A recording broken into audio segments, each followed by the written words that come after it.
आज का महानगर में आपका स्वागत है। कौसा किस्मत कॉलोनी में 2 नवंबर के शाम के वक्त महाविकास अघाड़ी के उम्मीदवार जितेंद्र अव्हाड द्वारा भाषण दिया गया। क्या कुछ कहा जितेंद्र अव्हाड ने, किस प्रकार का यह भाषण था, वो हम आपको दिखा रहे हैं। मैं पहली बार ही बोलता हूँ, मेरा भाषण शुरू होने के बाद कोई घोषणा मत देना, मैं डिस्टर्ब हो जाता हूँ। यहाँ पे मौजूद सभी हजरात, मेरी पटना नशीब माँ बहनें, आप सबको मेरा अस्सलाम वालेकुम रहमतुल्लाहि व बरकातहू। अभी शानू भाई और शमीम भाई बोल के ये पिछले कुछ रोज में जो चल रहा है कि अपने वाला है, अपने वाला है, अपने वाला है, आप मुझे क्या पढ़ाया मानते हो क्या? नहीं। बोलो, अभी जोर से बोलो। मैं पूछना चाहता हूँ आपसे, जो जिंदगी भर उसूल के लिए लड़ा, मौत हाथ पे लेके घूम रहा हूं, मेरे को भी तो बीवी है, मेरी भी एक छोटी बच्ची है, मैंने उसकी फिक्र नहीं की। आपने देखा मेरी गाड़ी तोड़ी, मेरी गाड़ी पे हमला हुआ, मेरे मौत के वारंट निकले, मेरे फोटो पे सियाल तो भी नहीं करा। जब भी कोई भी इश्यू निकलता है, भारत में 5 लोग बोलते हैं, उसमें से सबसे पहले कौन बोलता है? कौन बोलता है? मैं चुप बैठ जाता हूं ना, क्या समझता है? पर नहीं, मेरा खून मुझे चुप नहीं बैठने देगी, क्योंकि मेरा खून, मेरे विचार गांधी से आए हैं। ये देश गांधी का है, ये हम जिंदगी भर में नथुराम के हाथ में जाने नहीं देंगे। ये नथुराम की औलाद है जो आज इस देश की अमन और शांति को खराब कर रहा है। ये क्या बचा है? अपना वाला है, अपने वाला है, चलने वाला है। कहां थे जब धर्मांतरण का विषय आया मुमरा में? जब 400 धर्मांतरण हुआ है ऐसा कहा, तो कौन आया था सब पुलिस से सवाल पूछने के लिए कि मुझे एक धर्मांतरण बताओ और फिर लेके जाओ सबको?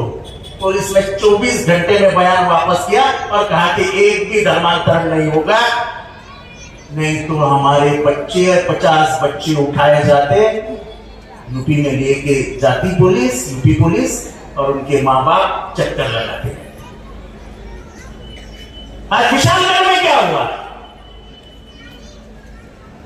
विशालगढ़ के जनता ने जाके पुलिस को और कलेक्टर को बताया था कि विशालगढ़ में हमको धोखा देता है। प्रशासन की तरफ से ध्यान नहीं दिया गया। 12 तारीख को, फिर 12 जुलाई को फिर पुलिस स्टेशन जाके उन्होंने बताया कि विशालगढ़ में कुछ हो सकता है।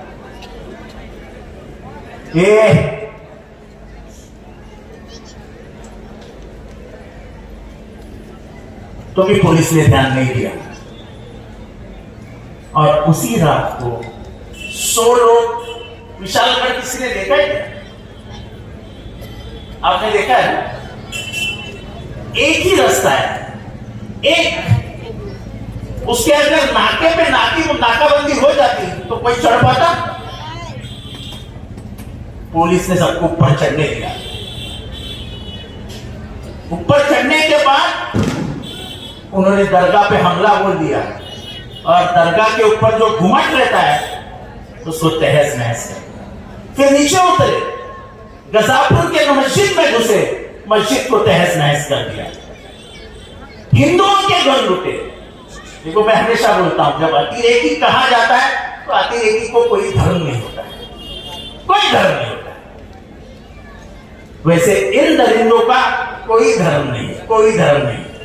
जिस शिवाजी महाराज ने कहा था अपने सैनिकों से कि तुम जब लड़ाई के लिए निकलोगे, अगर बीच में मस्जिद लगती है तो उसको हाथ में मत लगाना, अगर कहीं पे आपको पवित्र किताब मिलती है तो उसको बाजू में रख देना। ये किसने कहा था? शिवाजी महाराज ने। इनको हक है क्या शिवाजी महाराज का नाम लेने का? पूछते हैं कि तो बीजेपी का डर दिखाते मुसलमानों को। अरे बीजेपी मुसलमान किसी के बाप से नहीं डरता है। बीजेपी कौन है? और हम जैसे लोग जो मौत को भिड़ रहे हैं। मैं तो लोगों को हमेशा बोलता हूं, मैं दो चीजों से डरता हूं, एक मेरा खुदा गया भगवान और दूसरा शरद पवार। मैं और किसी के पाप से नहीं डरता हूं। क्या होगा? मौत आएगी ना, उसके ज्यादा कुछ नहीं होता है। देने वाला वो है, लेने वाला वो है। अरे 1300 साल हो गए महाराष्ट्र की संत परंपरा को, कभी भी धर्म के बारे में कुछ नहीं बोला गया था। हमारे तुकाराम नाम के संत थे, उन्होंने अपनी किताब में लिखा है, आज से बराबर 700-750 साल पहले, अल्लाह दिलावे अल्लाह खिलावे। देने वाला भी अल्लाह है, खिलाने वाला भी अल्लाह है। वो तो बड़ी किताब है, उन्होंने बड़ा पन्ना लिखा है, मैं तो छोटा बता रहा हूं। ये थी हमारी संत परंपरा। और तुम मुख्यमंत्री के सामने एक आदमी उठता है जिसको मैं महाराज नहीं कहता हूं, उसके से बंदूक ही नहीं, और नबी के बारे में गलत बोल देता है। और हमारे मुख्यमंत्री जो पूरे महाराष्ट्र के मुख्यमंत्री है, जो 13 करोड़ जनता के मुख्यमंत्री है, वो कहते हैं कि हम उसको हाथ भी नहीं लगाने देंगे किसी को। हम तो किसी को मारने वाला, हम तो किसी को मारने वाले नहीं है। लेकिन सर्वोच्च न्यायालय ने क्या कहा है? सुप्रीम कोर्ट ने कहा है कि जो भी धर्म के अंगार लगाएगा, गलत बोल देगा, उसको पुलिस ने 24 घंटे के अंदर अरेस्ट कर दिया। किया अरेस्ट? गजापुर के मस्जिद तोड़ने वाले को अरेस्ट किया, नबी के बारे में बोलने वाले को अरेस्ट किया, और जो चाचा को मारा, उधर मैं और हमारे एक पत्रकार मित्र रफीक कामदार, वो ध्यान नहीं देते तो वो चोर भी नहीं पकड़े जाते। आपको मालूम है बढ़िया चाचा के साथ क्या हुआ? उनको मारा, वो तो कैमरे में आ गया, लेकिन उनको ट्रेन के दरवाजे पे लेके फेंकने की कोशिश की। मुझे फक्र है, मैं हिंदू हूं, मैं ऐसा हिंदू हूं जो मेरे किताब में लिखा है वही मानता हूं। वासुदैव कुटुंबकम। वासुदैव यानी क्या? ये दुनिया, ये मेरा घर है और इसमें मेरी फैमिली रहती है, यानी हम सब भाई बहन हैं। ये हमारे किताब में लिखा है। ये नफरत किसी को कोई सिखाता नहीं, नफरत पार्टियां सिखाती, नफरत पार्टियां सिखाती। और बीजेपी ने वही किया। 2014 से यहां का मुसलमान हैरान नहीं है? हैरान है कि नहीं है? तुम मॉब लिंचिंग करोगे, देश के सीमा पे लड़ रहा मुसलमान का बाप घर में होता है, उस बाप के घर से कुछ खुशबू आती है गोश्त की, अंदर जाते हैं, बिना पूछे उसका मर्डर हो जाता है। ये क्या है? क्या है? आप ये राष्ट्रवादी कांग्रेस पार्टी किसकी थी? चलो बताओ, जोर से बताओ। शरद पवार को एक दिन अजित पवार आता है, धक्का मार के बाहर निकाल देता है और जाते जाते उसके हाथ से कड़ी भी छीन लेता है। ये पाकिट मारो की टोली है, पाकिट मारो की। अरे हिम्मत थी तुम्हारे में ना, मर्द का औलाद था अजित पवार, तो बोलता था कि शरद पवार ने उतारी लेगी, मेरी कोई दूसरा निशान ढूंढ लेता हूं और लड़ता हूं चुनाव, तो हम उसको मर्द कहते हैं। अरे तुमने तो, तुम्हारे चाचा ने तो देश में बढ़ाई हुई पार्टी है, जो पूरा निशान उसने देश लेके गया, तो उसको चुराकर अपना मेरा मेरा मेरा करके घूम रहे हो। जनता को मालूम असलियत क्या है। जिस आदमी को 5th स्टेज कैंसर हुआ था, जिसकी हड्डी टूट गई थी, वो आदमी आज भी 18 घंटे काम करके इस देश की फिरका परस्त विचारधारा के खिलाफ लड़ रहा है और वो बोल रहा है कि महाराष्ट्र में बदलाव ला के दिखाऊंगा। ये शरद पवार जी की हिम्मत है। वो मोदी जी के सामने नहीं झुके, वो अमित शाह के साथ जी के सामने नहीं झुके, उन्होंने हमारे सामने कहा था इसको जाना जाओ, मैं इसको रोकूंगा नहीं, मैं अकेला लूंगा, मैं जाऊंगा नहीं, उनको जाने से मैं रोकूंगा नहीं।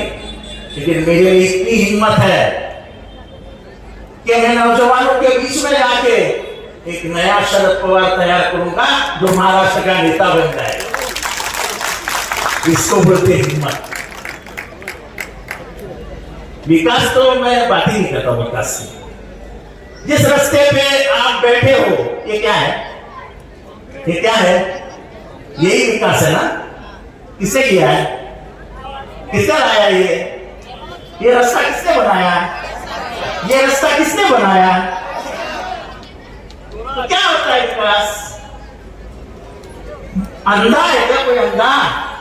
मुझे हमारे साहब ने विकास ही नहीं किया, अंधा है? बात गोल मोड़ करके बताने की है। इसलिए मेरे भाइयों और बहनों, मैं ज्यादा समय नहीं दूंगा। सिर्फ आपको इतना सोचना है कि जुल्म और जालिम, जुल्म और जालिम को खत्म करना ये नबी ने आपको बोला है, सल्लल्लाहु अलैहि वसल्लम। क्या बोला है कि जुल्म का साथ मत देना, जुल्म के सामने खड़ा रहना और जालिम का साथ मत देना। आज जालिम जुल्म कर रहा है कि नहीं कर रहा है?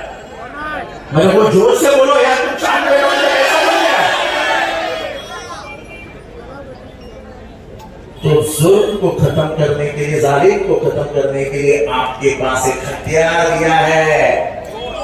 वो हथियार डॉक्टर बाबा साहब अम्बेडकर ने दिया है, जो गरीबों का, तुम्हारा, मेरा, हमको बचाने वाला, हमको इंसान की जिंदगी देने वाला मसीहा था। उस डॉक्टर बाबा साहब अम्बेडकर ने संविधान के तहत एक हथियार दिया। क्या है वो हथियार? आप वोट डालो और ये महाराष्ट्र की सरकार हटा डालो। इसकी अहमियत क्या है मैं बताता हूं आपको।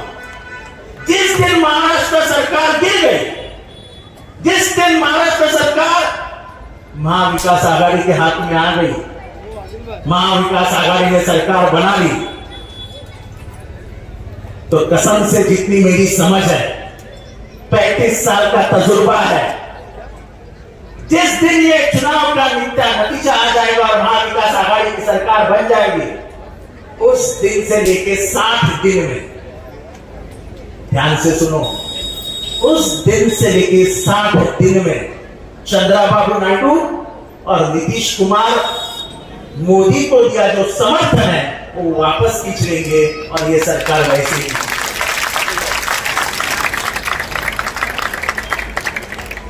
तो महाराष्ट्र जिताना क्यों इंपॉर्टेंट है?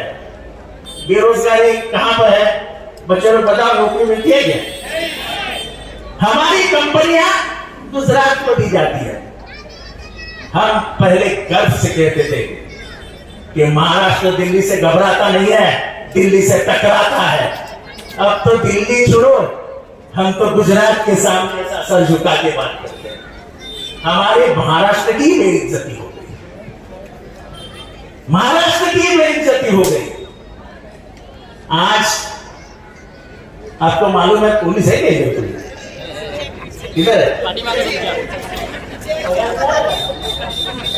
पगार नहीं मिला है, पगार सरकारी कर्मचारियों को अगले महीने से पगार नहीं मिलेगा, क्योंकि हमारी तिजोरी खाली हो गई है। अब मेरे बहनों से पूछता हूं, तेल का भाव क्या हो गया? तेल का भाव, खाने के तेल का भाव कितना? 140 रुपया। पिछले 240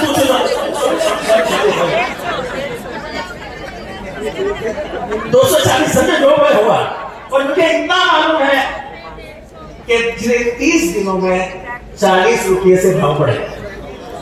अब मुझे बताओ, हमारे हिंदू धर्म सभी महाराष्ट्र में रहने वाली सब चीज को आ रही है, तो हमारे में चटनी बनती है, ओ क्या बोलते उसको, सेव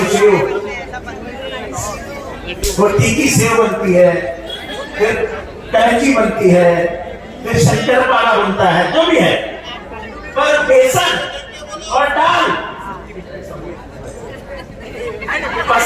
बेसन और दाल ये महंगा हुआ कि नहीं? शक्कर महंगी हुई कि नहीं? फिर वो लाडली बहन का पैसा कहाँ जाएगा? वो तो महंगाई खा जाएगी। अरे कम से कम लाडली बहन के लिए महंगाई तो कम करो। मैं मेरे लाडली बहन से कहता हूँ, हम 1,500 नहीं 3,000 रुपया देंगे और हम ऐसा कानून बनाएंगे कि कोई महिला पे बलात्कार करने की हिम्मत नहीं दिखाएगा। ऐसा कानून बनाएंगे कि कोई बच्ची के ऊपर हाथ डालने की हिम्मत नहीं दिखाएगा। बदलापुर में क्या हुआ? मरवाल को क्या हुआ? एक छोटी बच्ची के ऊपर 2 बच्चियों के ऊपर अत्याचार हुआ। इन्होंने एक आरोपी पकड़ लिया और उसके जो 2 मेन ट्रस्टी थे गायब हो गए। मेन ट्रस्टी किसके संबंधित थे? दोनों ट्रस्टी आरएसएस बीजेपी के संबंध में थे। सुना आपने? गौर से सुना? जैसे ही इनको पता चला कि उसकी मां खूब जबान खोल रही है और बोल रही है कि मेरा बच्चा तो फटाके से भी डर जाता था, वो तो एकदम डरपोक है, मैं उसका समर्थन नहीं कर रहा हूं, लेकिन पुलिस को क्या जरूरत थी उसको गाड़ी में गोली डाल देने की? डर ये था कहीं वो जबान खोल के ये ना बता दे कि ये 2 ट्रस्टी ही गुनहगार है, इसलिए उसको जाके गोली मार। बीजेपी की इज्जत बताने के लिए बीजेपी कुछ भी कर सकती, कुछ भी। खून करना तो उनके दाएं हाथ का खेल है, जैसे महात्मा गांधी का खून करवा दिया, जैसे महात्मा गांधी का खून कर दिया। एक निहत्था आदमी, कोई हथियार नहीं, उसके पैर पड़ने गए और उसके सीने में 3 गोली डाल दी, तो वैसा ही बेचारा मर गया। ये देश शांति के लिए जाना जाता है, खून खराबे के लिए नहीं जाना जाता है, क्योंकि ये देश बुद्ध का और गांधी का है। हम हमेशा मानते हैं कि हम गांधी की पूजा करने वाले लोग, हम नेहरू की पूजा करने वाले लोग हैं, हम अब्दुल कलाम आजाद के दिखाए हुए रास्ते पे चलने वाले लोग हैं। अब ये देश गोलवलकर के रास्ते पे जा रहा है, जो ये कहता था कि मुसलमानों का वोटिंग राइट भी निकाल। हम नहीं कहते, हम ये संविधान जब आया 1950 में, तब ये संविधान हमें नहीं चाहिए। ये पहली बार किसने कहा? आप कंप्यूटर आप ये ऑपरेट करते हो क्या? गूगल ऑपरेट करते हो? जाके पढ़िए, ऑर्गेनाइजर नाम का एक मैगजीन है, जो बीजेपी का मुखपत्र था। तब बीजेपी नहीं थी, जनसंघ और आरएसएस का मुखपत्र था। उसमें पढ़िए कि कॉन्स्टिट्यूशन को विरोध किसने किया था, सब आया। उन्होंने तिरंगे को विरोध किया था। अब तो मोदी जी हर एक साल के बाद आते हैं, अरे भाई, तुम्हारे लोगों ने तिरंगे को विरोध किया था। सन 93 में कांग्रेस के कार्यकर्ता आरएसएस के मुख्यालय में घुसे और उन्होंने तिरंगा लगाया। तभी आरएसएस के कार्यकर्ता पुलिस स्टेशन में गए और कांग्रेस के कार्यकर्ता के खिलाफ केस डाली। आज लोग केस के कोर्ट। तुम तो तिरंगा लगाने से शर्माते थे। 1942 में तुमने लेटर लिखा था कि हमें ये भारत छोड़ो आंदोलन का विरोध करना है, ब्रिटिशों हमको साथ दो। उसकी औलाद हो तुम इस देश में शांति और आजादी नहीं चाहते। ये देश, उसकी पहचान अलग है। कश्मीर में एक भाषा है, केरला में एक भाषा है, गुजरात में एक भाषा है, आसाम में एक भाषा है। तो भी अभी यहाँ पे बैठे लोग यहाँ पे बैठे लोग, कोई जौनपुर से है, कोई कोंकण से है, कोई हो सकता है दक्षिण से हो, लेकिन हम सब इधर आके भारतीय बन के अमन और शांति में रहते हैं। 15 साल हुए मुझे आके, एक बार भी मुमरा में कहीं हिंदू मुसलमान हुआ? हम जीते हैं अमन और शांति के लिए, लेकिन अमन और शांति के साथ हम किसी को हाथ में कानून नहीं लेने देंगे, किसी को भी कानून हाथ नहीं लगाएंगे। विकास के बारे में बात नहीं करता, फिर से बोलता हूं कि मैंने जो किया है वो पूरा मुमरा जानता है। मैं आपसे एक ही सवाल पूछूंगा, 2009 का मुमरा और 2024 का मुमरा, आज को हाथ उठा के बताइए फर्क दिखता है कि नहीं दिखता है? सबके हाथ ऊपर चाहिए, सबके हाथ ऊपर रखो। मैं ये दादागिरी से नहीं कह रहा, प्यार से कह रहा हूं, जिसको उठाना नहीं मत उठाओ भाई। तो बात इतनी ही है, बात विचारधारा की है। आप बीजेपी के विचारधारा के साथ जा सकते हो क्या? क्या बीजेपी को अंदर ला सकते हो क्या? हमारे विचारधारा को आप दिल से निकाल सकते हो क्या? मेरे को गाली देने वालों इतना ही सुन लो कि घर घर में जितेंद्र आवाज है, मुमरा के हर एक घर में जितेंद्र आवाज है। जब मैं कोरोना में बंद था और मेरे मरने की जो आस लगाए बैठे थे, उनसे पूछना चाहता हूं कि मेरे बीबी को इतने औरतें के फोन आने के, रो रो के, सांप कैसे है, सांप कैसे है? ये मैंने कमाया हुआ धन है जो लोगों ने अपने दिल में उसे निकाल लिया। तो मुझे दिल से नहीं निकाल सकते, तो मुझे दुनिया से निकाल सकते हो, लेकिन दिल से नहीं निकाल सकते हो। और इसलिए मैं आपकी मोहब्बत को सलाम करता हूं और फिर से एक बार कहता हूं, जो भी बोले कि जितेंद्र आवाज बीजेपी का नाम लेता है, हाँ लेता है। बचपन से आरएसएस को विरोध करते आया हूं, बचपन से, आज नहीं कर रहा हूं। जब जान को धोखा था तभी भी आरएसएस को विरोध किया है मैंने। जिसने गांधी को मारा वो मेरा आदर्श कभी नहीं बन सकता है। तो मुझे मत सिखाओ उसूल और आइडियोलॉजी, ये मैं खाता हूं, खाता। मेरे पेट, मेरे खून में आइडियोलॉजी है, मेरे जुनून में आइडियोलॉजी है। मैं मेरा सर कभी नहीं झुकाऊंगा, मर जाऊंगा, लेकिन इस देश का संविधान और इस देश का सिविलिज्म के लिए लड़ता रहूंगा। और इसलिए मैं आपसे सिर्फ इतना कहता हूं, 1 तारीख को आपको मुमरा के लिए नहीं, महाराष्ट्र के लिए और भारत की सरकार गिराने के लिए तुतारी का निशान दबाना है। और मुझे फिर से एक बार कामयाब करता है। खुदा हाफिज।